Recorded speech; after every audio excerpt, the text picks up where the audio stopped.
So Koimburi, of course, the member of parliament of Juja, and Honorable Wamuchomba have actually now crossed the sides and they are back to the UDA party, or now they have joined the UDA party. Yesterday, President Ruto akihold that particular conference with the UDA party members in State House. Koimburi and Wamuchomba were actually in there quoted showing two term with their hands, as you can see in these particular pictures.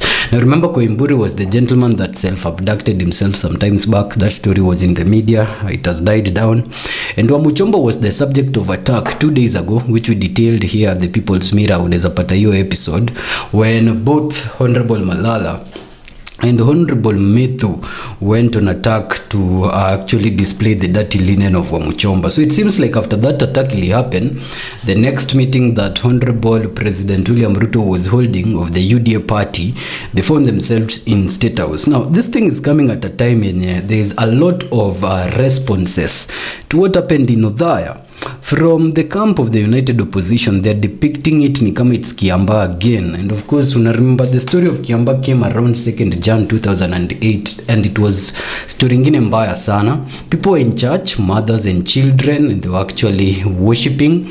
And from the detail of his story, walifungiwa church, that's all the doors of the church, then the church was set on fire. So as walipata remains after that story, walikuwa napata the mothers holding their children as that particular fire was burning the church. A very, very sad story.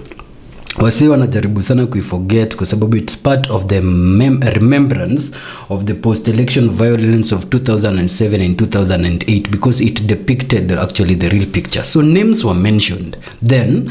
It seems like the same names that were mentioned then are being mentioned now. So it seems like the rumors of Kiambaa are actually coming back to life, which is the substance of our analysis today. We want to put before the mirror the two angles for what happened in Othaya, because from the United Opposition camp wanasema while Kiambaa there were no evidence kwa sababu watu walichomeka when they were in church. And there was no one to actually come out and say this is how it was, kwa sababu kila msee alikuwa amefungiwa na alichomwa. This time they're saying, Othaya, they were locked in. The vestry was closed, the main door was closed, as per the accounts of Senator Karungo of Kiambu County. And now there was tear gas. And because the cars were already burnt, the next thing they expected was fire. And now they're saying that this time now, at least they're witnesses and they can say, well, there is a lot of tension when it comes to now creating that picture of what might have happened in Kiambaa, of course, on the 2nd January 2008. But there is also a lot of doubts that has been imputed on this story. That is why we are recapping it before it dies down. There is a public interview that has been done by a gentleman called Eric Wamumbi. Now this guy, who is the current member of parliament for Madira constituency, if I get that right, and whose wife is the alleged Betty Maina, I think the women rep for Muranga, who is being accused of this particular goonship, now has gone on public to actually detail with numbers, names, and ID numbers. That is phone numbers and ID numbers. People, he says, are the goons behind organizing this stuff, saying that this was a self-staged. Now our role is just to put the mirrors, yours is to make the decision. And so in this particular episode, we want to put those two instances for you to decide. Let us start with the guy, what he's saying before we go to what the United Opposition is saying. So that is the guy is called Eric Wamumbi. Karema Masharia was interdicted and charged in Mavoko Law Court. I have the documents here, which I will share with all of you. And in 2023, regarding Gachagua as deputy president, he brought back this police constable through back doors to the service. And when he got out of the office, he went with this police constable. This police constable is armed. He has been moving around with him. This police constable, together with Mr. Kufai, the official bodyguard for the MP for Mukurweini, Honorable Kabushia, they have been organizing how to get tear gas for, of course, their drama. And this police constable, he has access to tear gas. He has an AK-47, which he came with in Better North. He almost, together with Mr. Kufai, the official bodyguard for Mr. Kabushia, they almost killed the CS Honorable Alice Wahome. So this guy yana detail the story kwamba that Rigathi Gachagua is connected to some guy who is a police officer, and according to Eric Wamumbi, this police officer is to the level of a constable. So Mr. Eric Wamumbi anasema this constable is actually the guy that supplies Rigathi Gachagua with tear gas and of course the GK. But you see in the picture there was also police officers that were present, and later on he actually explains that the police officers now came from Odhaya to see what the goons were doing. The most this juncture that we have with this particular story of Eric Wamumbi ni kwamba these particular police officers when were depicted in that particular video, if you take a look at it, they are on the other side with the guys throwing the stones and the people dressed in casual clothing that are actually shooting in this other direction. And so if they came to combat the goons, then why were they behind the goons and not actually combating the goons? So we will come back to Eric's story a bit, but let's listen to what also the other camp detailed for fairness and impartiality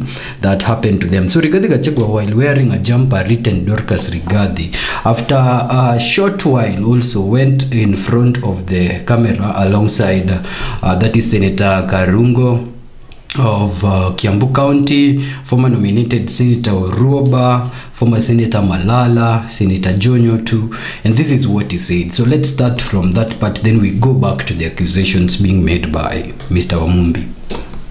Attacked me viciously with live ammunition and tear gas.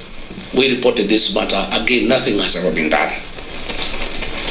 Just after the by-elections, I went for a Thanksgiving ceremony in Kariobangi PCA Church. Again, goons descended on us under police escort, and when they were overwhelmed by members of the public and my security, the police assisted them with these lobbed tear gas canisters inside the church to enable the guards come inside the church. They were repassed by members of the public and we escaped without being injured. Women and children were hurt inside that church. Immediately thereafter, William Ruto declared that goons will never be allowed to attack anybody or to go to church, and instructed IG Kaja to make sure that will never happen. It was just mere talk and camouflage because he's the one behind these attacks, and these attacks have gone on unchecked. Again in Gatundu, last Sunday, goons attacked.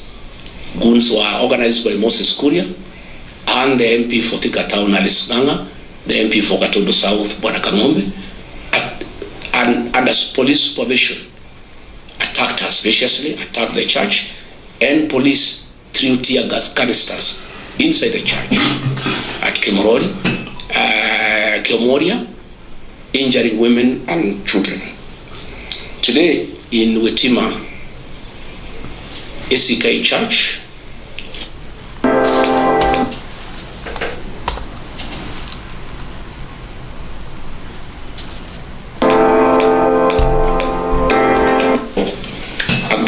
over 15 police officers, rogue police officers, under the command of 2 bodyguards belonging to that guard Betty Maina, the women rep from Rana, Peter Wainaina Kapoga, telephone number 0723-506-647, and another bodyguard of Betty Maina, John Maina, aka Birash, telephone number 0712-791-609, and another goon from Ranga, Abros Manyeki Njeri, telephone number 0710-788-577, converged at the Kamunyaka home of Eric Wamumbi, the Member of Parliament for Mandera, in the morning for breakfast and briefing. They later moved to Wetima with the AK-47 rifles and tear gas canisters and descended on the church. So you see, this accusation is interesting, and this is the part tunataka usikie because it's the part that makes everything clearly. So when Rigathi is talking, kwanza ana detail like an experience, a whole other experience of when the police and the goons collided to attack them. So there's a whole history from Kariobangi before we get to this church. And there is a point that he says that after they complained about the goons, the president himself actually alienda on the public akasema the goons should refrain from attacking leaders and instructed Kanja. But he says all these were talks. So you see, at this point in a show that, okay, at one point, even if you're not talking about this church yet, at one point there is a point when the goons were actually colliding with the police, and it got to the attention of even the president, who had to now talk to IG Kanja for this to end. But now it ended, or it didn't end, but the president made that statement. So you see, the president who makes statement ka hiyo in a confirm essentially that there is something like that taking place. So whether it ended or not, up to that level too, it confirms that there was once an involvement, Mali goons and the police were working together. Then he goes ahead and he talks about the full details until this day, when he talks about now a gang of 15 members. Now he talks of 2 bodyguards. One is called Peter Wainaina na mwingine anaitwa John Maina, and the person that is being affiliated by these bodyguards is Betty Maina, who is the women rep of Muranga County, but is the wife of Eric Wamumbi, who is the current actually member of parliament for Madeira constituency. So you get the connection of how Eric Wamumbi comes into the entire picture. Now kitu to realize ni very interesting is that when Eric Wamumbi is also talking, he also talks about 2 bodyguards, that is a police constable and a PA or a bodyguard of Rigathi Gachagua, that organized these goons to stage manage themselves. And then anasema that there was a Wamumbi, but that Wamumbi who was giving orders, kwa sababu videos in a record Wamumbi akipeana orders, but anasema that Wamumbi that was giving orders that tear gas zirushwe kwa church was not actually himself, but Munene Wamumbi, who is the PA of Rigathi Gachagua. So let us just confirm if the PA of Rigathi Gachagua is called Munene Wamumbi. Just a minute, let us confirm what is the name of the PA if it's online. PA of Rigathi Gachagua. But if you of course know the PA of Rigathi Gachagua, you can let us know in the section if it's called Wamumbi. Yeah, because here the online space has not recorded any name of the PA of Rigathi Gachagua. Yeah, it tags from Ngojiri Wambugu, of course. So yes, if you know the name of the PA of Rigathi Gachagua, or you have details, you can let us know in the comment section, so that we put a rest to whether this Wamumbi was the PA of Rigathi Gachagua or this Wamumbi was Eric Wamumbi. So let's go back to Eric Wamumbi further on his speech and the people he's accusing. Then we come back to Rigathi. Inside the church. So I'm asking Rigathi Gachagua, let us play peaceful politics. Come and sell your idea to the people. Let us stop stage managing things for mobilizing sympathy. We can do better. Why are churches being turned into political battlegrounds? Churches are for worship, not political combat. Why is one man allowed to move around with no goons? In Better North by elections, the goons even removed a long-serving member of the church from the service, beat him up, and he was admitted for over 7 weeks to get treatment. Police should arrest those goons. They are known, and their names are in public knowledge. The chief goon who organizes the goons who takes cover for Rigathi Gachagua is called Samuel Mwangi, well known as Kefeti, from Muranga.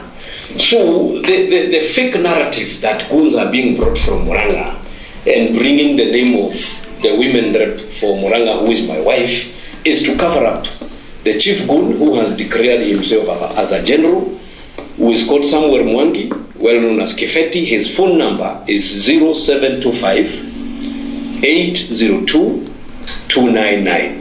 That is the chief goon who organizes these goons, and they are facilitated with tear gas by Police Constable William Karema Masharia to stage manage an incident such as what we saw yesterday. They are assisted by Rigathi Gachagua's PA, who is called Munene Wamumbi, and his phone number is 0725 510 902. Munene Wamumbi has been organizing goons here in Nyeri, and he was in charge of goons in Better North. In one of the videos that were recorded, you will hear the name Wamumbi being called out to give directions, and people thought it's Wamumbi, the MP. It is not the Wamumbi MP, it is the PA for Rigathi Gachagua who was being called to give directions. And in one of the videos, I have the video here. If you want me to play it, I'll give you the video. he is heard saying, Rusha kwa kanisa.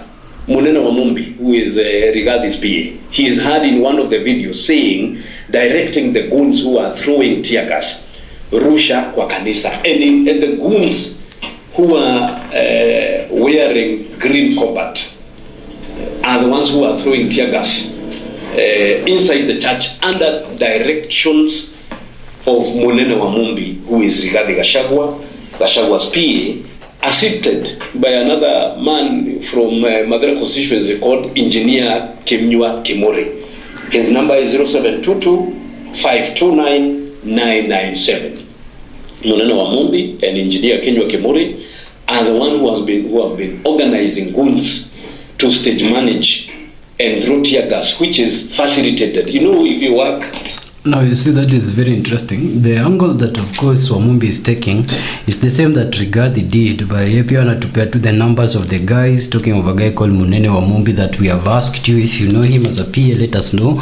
Also gives the phone numbers. Of course he talks about the orders and the same goons defending Gachagua and so on. So it's a blame game of, you know, you are organizing your goons, no, you are bringing goons my way. But he's saying that these are the very individuals that are stage managing this story. Anasema because the talk has been that goons are coming from Muranga. According to him, it's supposed to be covering up for Samuel and all these other guys. So the talk from the government side essentially is that what happened in church on that day, on Sunday or Saturday, was because Rigathi Gachagua, the previous headline on the previous Sunday was that he was actually losing ground and that a lot of MPs were actually deviating from his particular backyard. Now, I was saying wakitoka, that was doing a political damage to his person. And so they're saying this happened in Kilifi. Of course, you see, kabla history ya lose ground come through, the biggest story watu walikuwa nauliza is where is Cleophas Malala. So Cleophas Malala akakam akajidefend that he had a cold for quite some time, so he couldn't be in the public space. He was seen with the Rigathi Gachagua in Kilifi. And yes, sources in a reveal that Cleo had to go all the way to Kilifi where Rigathi was for that particular outplay. Then magazeti was katoka na story that Rigathi is actually losing ground, and so that hit the United Opposition camp hard from the DCP camp. So the storyline that has been curated from one end supporting the idea that this could have been stage managed is the fact that after he realized that he's actually losing ground and Cleophas Malala is a good director of drama festivals, they came up with an entire drama on how they would be in charge so that they can resurrect the minds of the people with the Kiamba story. From the side of Kina Rigathi Gachagua anasema, if they did this, then why is the police that was just 10 minutes away are not coming to intervene if this was being done by their own people? And why were they the individuals whose vehicles were torched, you know, their campaign were disrupted? They had to even evacuate, of course, using a particular route that was not the formal route because of being attacked. Nadi kuna messages of the days before when they were actually being told that wakifika in that particular place over there ingekuwa vibaya. And others saying that, okay, if that is the whole issue, then why are the MPs who came with Rigathi Gachagua having Colgate beneath their eyes? Stories zingine pia zimesemwa that there was even blood in the scene but zinakaa kama paint. So it's a whole story politically, and it is you, the viewer, who decides really what is going on. We want to now play again, of course, for impartiality from Rigathi's side, what they are saying on this particular attacks before we close the episode. But you can find the full interview, of course, Eric Wamumbi, and also the full episode of Rigathi Gachagua up to YouTube and other platforms, and then Wamui from your own analysis. What really happened on Sunday? Was it an attempt, an assassination attempt at a political figure that is now a threat, of course, to the government after leaving the government confines, because Rigathi is actually gaining popularity? Ukiangalia the previous campaign that he did before that particular attack, it was fiery and it was attacking a lot of people. And of course he has made enmity with this story ya Northeastern yenye anasema is the basis of this particular attacks. Or who is actually gaining publicity with this entire story? It's Rigathi that is gaining publicity, of course. This story come up this way, watu wanasahau the other story that MPs are already deflecting from his camp. So he needs such a story to remain politically relevant within the scene. Now those are just but two thoughts that are being used, or rather that are looking at this particular issue of what happened on Sunday. But the ultimate thought, of course, rests with our viewers, and let us know down there in the comment section. So just the last part of this news bite as we conclude. They injured women and children and hurt many people. The police touched one of my vehicles, KDK 002, a Toyota Land Cruiser. They deflated tires of all the people who were in charge and caused untold damage to vehicles. They beat people outside the church mercilessly. The goons that came, they were in an Nissan Matatu, KDR 467N from Namu Shuttle, XN 467X from Namu Shuttle. These are the people who attacked the church, and they had AK-47, and we have corrected some cartridges, 7.62 millimeter. They are here from AK-47, and they had come to kill, and they were paying for our blood. And people have been left in anguish, wondering why their own government can turn against the Church of Christ and turn against leaders. I've heard Murkomen saying that they are going to investigate. How can Murkomen investigate himself? How do police investigate themselves? These people came with a police vehicle, GK vehicle, GKB 765X, and another one from Marawa police station that ferried goons and police officers from Muranga.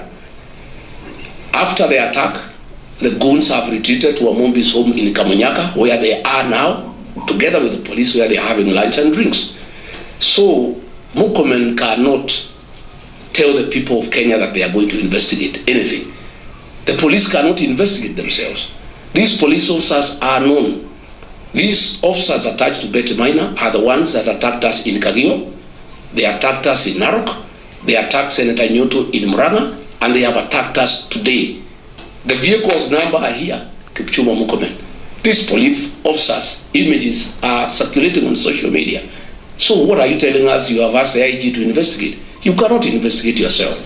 So that is the position of Gachagua, of course, saying that you cannot investigate yourself. Interesting, because as he blames Murkomen and the likes, of course, and the individuals who are actually meeting to celebrate, on the other end, also the other guy, Eric Wamumbi, is saying that they met somewhere to celebrate after this particular occurrence. So it's a change, or this is what was in their script, now let us respond this way, or this is what they have said in the media, so let us respond this way. Ladies and gentlemen, it's been a pleasure recapping that, but the touchline would be this: the Kenyan political scene is one that needs to appreciate democracy to the extent that different opinions and different ideas can actually coexist together. And so if this was actually perpetrated by a camp that was not the united opposition, then that is wrong for the spirit of democracy. But if this was perpetrated by the united opposition for whatever political mileage reason, then that is also wrong for the purposes of democracy. This is the People's Mirror.